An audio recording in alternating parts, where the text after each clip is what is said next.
Hello there gorgeous gamers, and welcome back to Pure Play TV, and we've got a wee preview for you today. And this one is for a new motorcycle racing game that's gearing up to take on the competition. I am of course talking about RiMS Racing from publisher Nakon and developer Racewood Studios. So shall we have a little look? I recently sat through a presentation where my fellow media peeps and I were talked through the intricacies of RiMS Racing.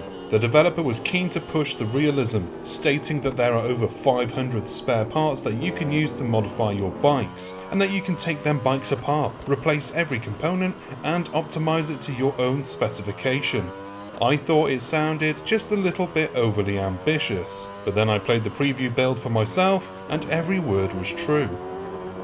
On the racing side, there isn't much that we haven't seen done before. It's motorbike racing, and RiMS Racing does the basics just as well as anything else out there. Real life tracks, varying levels of realism on those tracks depending on your chosen settings, and graphics that bring the motorsport to life, and remind me that Super Hang-On was once the pinnacle of bike racing. Now look at where we're at. Incredible.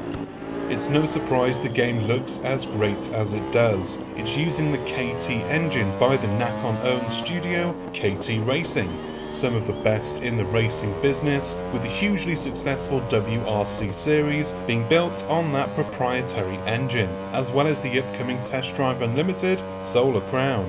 Looking forward to that one. The engine isn't the only shared aspect between RiMS Racing and the WRC games. The career mode bears more than a passing resemblance to WRC9's, which isn't a bad thing, to be honest. It's basically WRC9's career mode enhanced for bike racing, and I really enjoyed WRC9's progression, so you'll hear no complaints from me.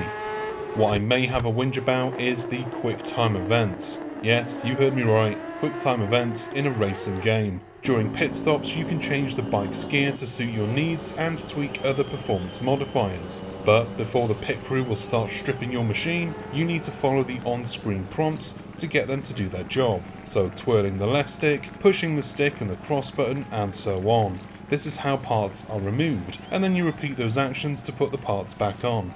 I didn't really like the idea that QuickTime prompts would affect my total time in the pits. This is also how you tweak your ride at the home base garage, but I didn't mind it at all in that setting. I was relaxed, humming along to some tunes, and genuinely interested in what was going on and seeing what makes a bike work. But in the middle of a race, when I'm lagging behind already because of a few clumsy crashes, it's not ideal.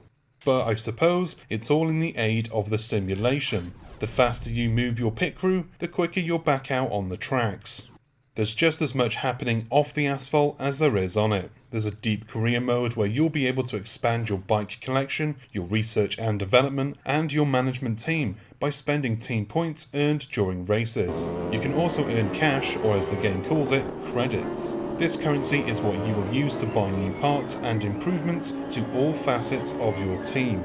You can also earn some extra credit by flogging your old bike gear. So if you buy a new part, you can sell the old one and earn some extra scratch, and depending on the condition of it, the earning amount fluctuates. There were some features I wasn't able to test out, like the game's multiplayer suite. In the full release, the game will offer online competitive multiplayer across several modes, as well as local split screen, so that you can race with your mates, and then flick the controller out of the hand when they enter the pit lane. Or is that just going to be me? RiMS Racing is hoping to stand out from the other bike racers by offering a bit more realism when it comes to the back end of the business.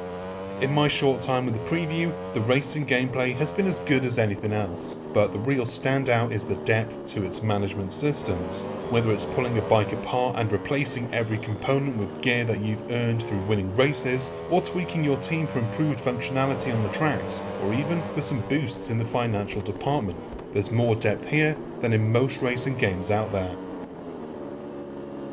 And that is the end of this video. Thanks for sticking around to the end. You're a star. Go on down below, leave a comment, like, subscribe, and hit the bell icon so that you don't miss future videos. Check out the info box for our website links, social media channels, and our supporters links, where you can support the team if you can.